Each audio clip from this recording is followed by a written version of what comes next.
thank you all for joining us, because if it's Thursday, it is Think Tank Thursday. And what an interesting, different time that we're in. The premise of Think Tank was that you would stop and slow down because of how busy you are. But I'm suspecting many of you are less busy than you have been. And so what a perfect time, right? To be thinking about the most important things. And I am so excited to share my friend Kevin Ekmark with you today.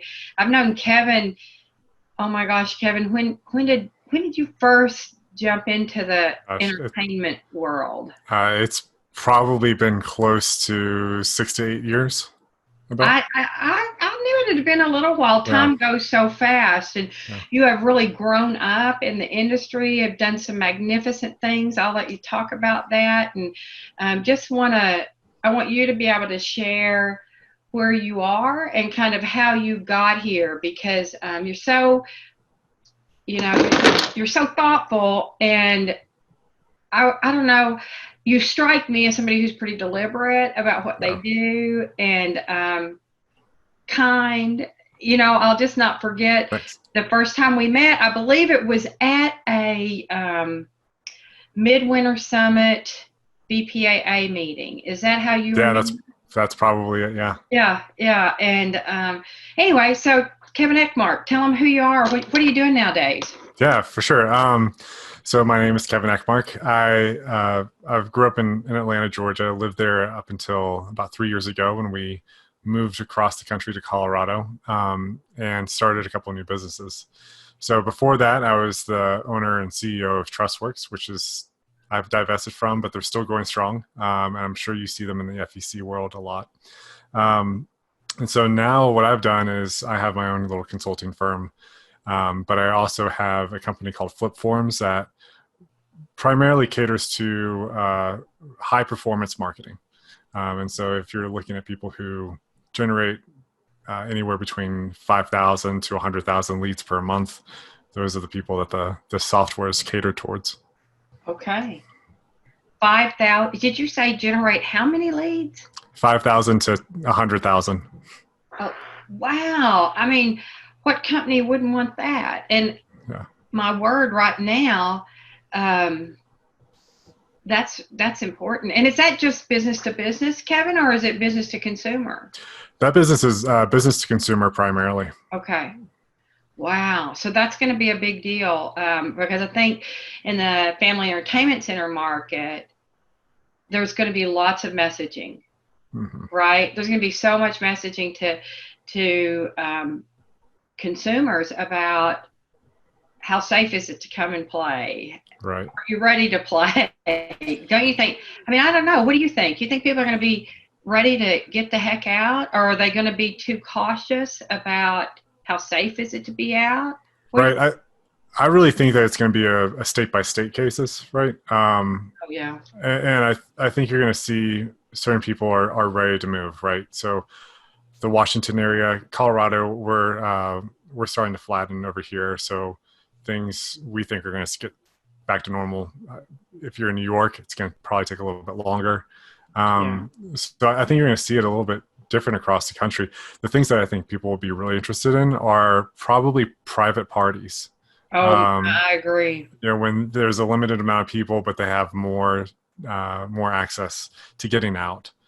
So I think that'll be interesting. Yeah, I think so too, Kevin. I know, just if I think about myself as a consumer, I'm going to be a whole lot more comfortable with my friends and the people I know. And I'm going to have more confidence and faith that the people I run with are going to be doing the social responsible thing, knowing none of them are sick. Who knows? I mean, I don't know.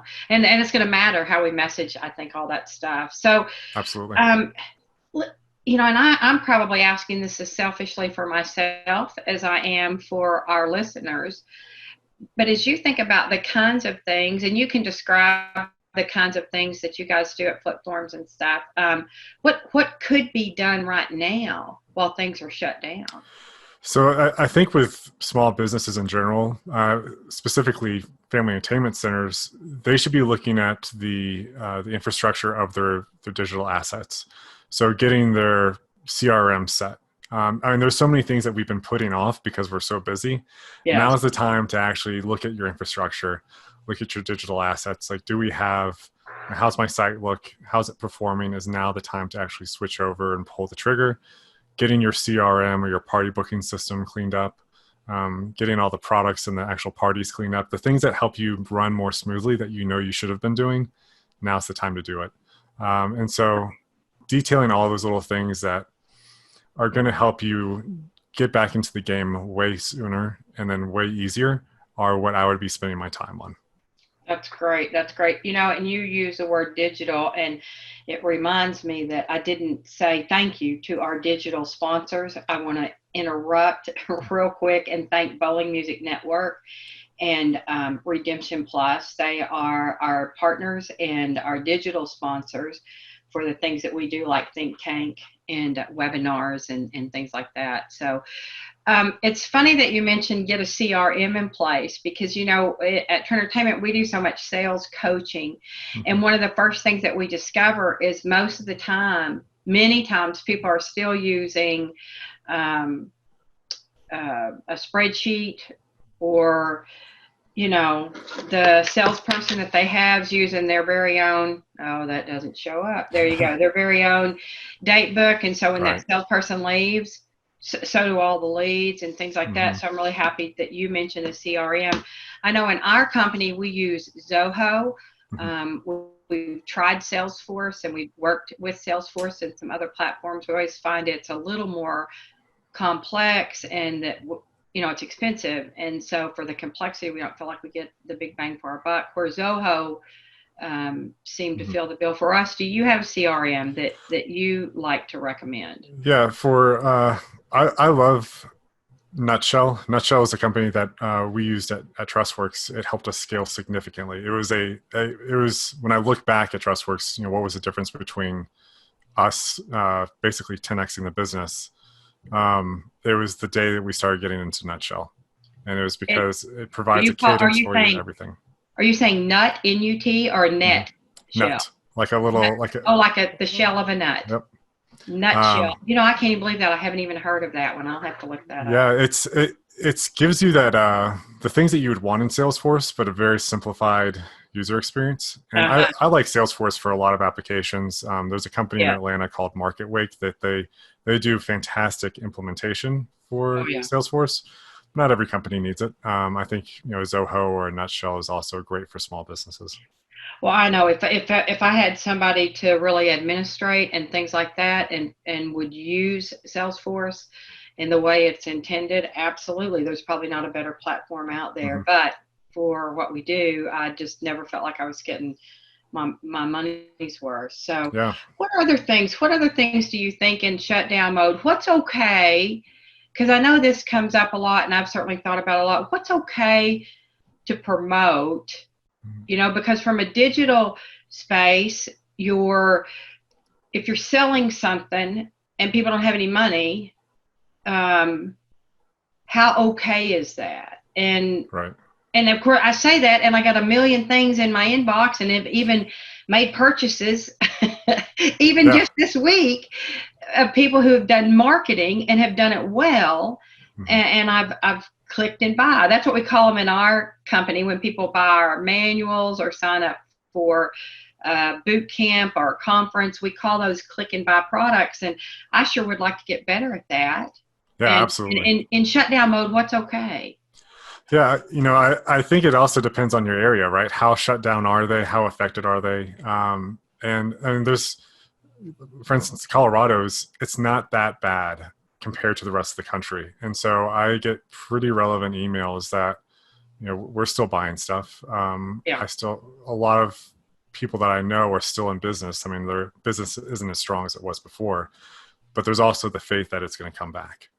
And so I think sending out those regular email messages, being very empathetic to the situation is key.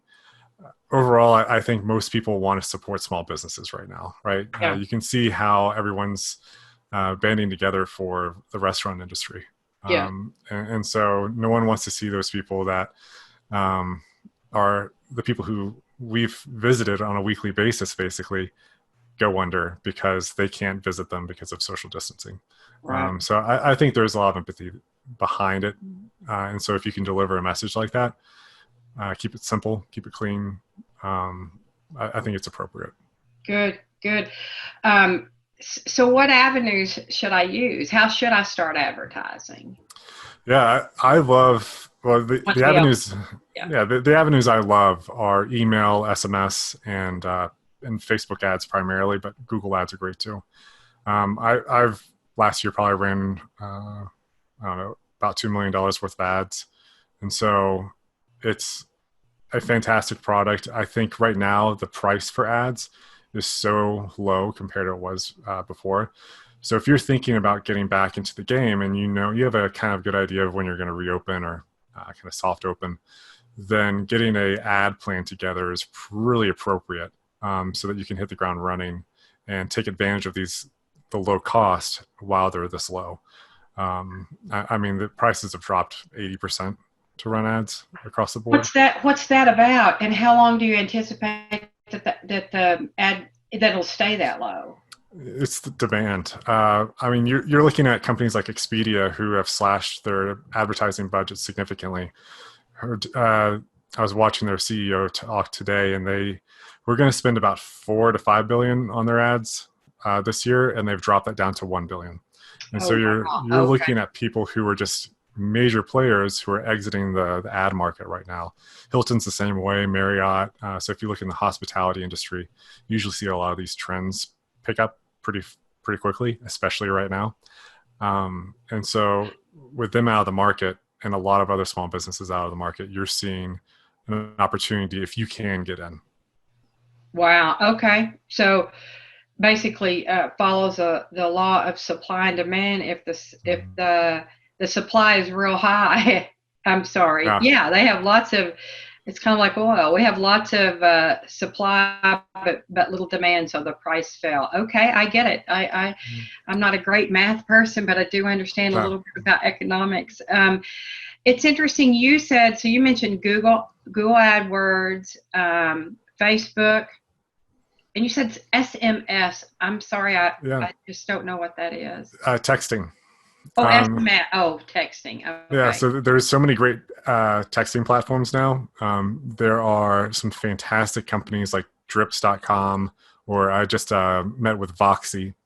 Voxy is a bot-based conversational platform, and you could do things like book parties with a bot, basically. And it comes like over SMS. And so there's so many opportunities there. The open rate's like 99%. And so when you're looking at a very cost-effective way to reach people, SMS is a great way to do it. Same with email. I mean, it's not like it was 15 years ago, but it's still, it's my best form of monetization right now. And so I'm a big believer in it. Great. I know we have a very specific target as one of our rocks, one of our major goals for this quarter, and that was to double our email list. Mm-hmm. And it's been exciting to watch the team be intentional about making that happen. And this platform, our Peer Talk that you see behind my shoulder, can I point the right direction? Behind my shoulder, right over here. That's been a significant way for us to open up conversation with lots of new people. Mm-hmm. And to me, that's what great marketing's about. If you can attract the right folks, then you can have the right buying conversations when the time is right. So yeah, absolutely. Kevin, how do I back out my ad spend, and how do I know if it's working? See, that's my complicated.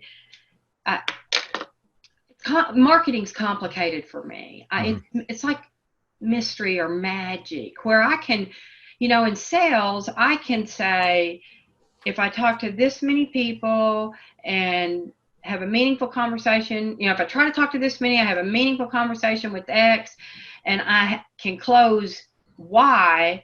I know what my close ratio is, and I can control that. I can talk to more of the right people, have more meaningful conversations, and my sales can go up. With marketing, it's just like magic.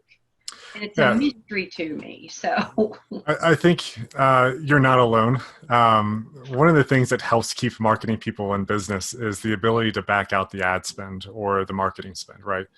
Not a lot of agencies or freelancers do that. What I typically tell people to do or take them along this path is track everything you can track. So whether it's a billboard, put up a unique URL or a phone number on it. If you have a call-in number online, make sure you have a tracking phone number. I had a call with Scott over at Party Center Software maybe 2 months ago about how I could help a Monkey Joe's customer I'm working with track everything from their Facebook ads to their Google Analytics. And so what we did was they knew exactly what I needed, what I wanted. I just worked with them to give them the Google tracking information and the Facebook tracking information. And you need someone to help build it out probably, but I could tell the Smoky Joe's customer exactly which ad generated a party booking, and I could show him the entire path of that. And oh, so for wow. him, that was super valuable. He could see which ads were working, which ones weren't, and where he needed to pump more money into. And Yeah. so the idea that you can go back and say, wow, Facebook is killing it for me is a really powerful thing. So a lot of opportunities are available right now that weren't available years ago, to where you can actually say, man, my marketing dollars are giving me a massive return. How do I pump more into this? Great. Well, and that's what, I talked to you, and just full transparency, Kevin's going to help us at Traintertainment. We have this, like if I spend $200 on Facebook ads, that's what you're saying. You'll put something in place so I'll know if that purchase basically came from a Facebook ad. Exactly. Okay. Exactly. And we'll see the entire transaction come through, not the user itself, but we'll see maybe a transaction ID or the value of that transaction come back through. And so you can look, we'll go through Google Analytics and everything, and you'll be able to see which source generated that revenue for you. So whether it's an email campaign or whether it's Facebook ads, at the end of the month, we'll be able to look back and say which one's winning and which one needs work. Oh, that's great. And then tweak. Exactly. And then always continue to tweak. Well, that's great. And you probably talk to lots of entrepreneurs like myself, and in theory, I kind of know what you're talking about. Mm-hmm.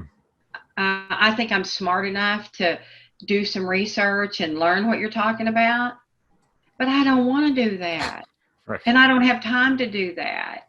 And I would know that it's like that thing out there that I know I need to know, but I don't know, and I'm not going to be an expert in that. And so it makes a whole lot more sense and lowers my stress to have somebody who really knows it. Yeah. Like I outsource a lot of things. I have an accountant, I have a lawyer. The things that I know a little bit enough about to be dangerous. You can get into a lot of trouble if you don't do it the right way. So marketing a lot of times is the same. Right. If you want to know about sales, I wrote a book on, I always take the time to plug the book. This could be that moment. If you want to know about, there we go.